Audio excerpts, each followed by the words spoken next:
আজ রাত 5:45 জীবননগর থানাধীন হাসাদা এই বাজারের সামনে পাকা রাস্তার উপরে গোপন সংবাদের ভিত্তিতে মাদকের চালান আসতে পারে এই মর্মে আমাদের কাছে তথ্য ছিল। তার প্রেক্ষিতে আমরা চেকপোস্ট বসাই।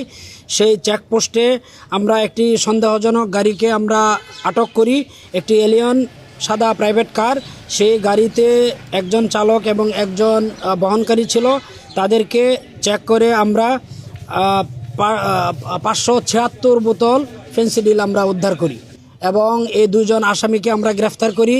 এই মাদক পরিবহনের সাথে অবৈধ মাদক পরিবহনের সাথে ব্যবহৃত গাড়িকে আমরা জব্দ করি।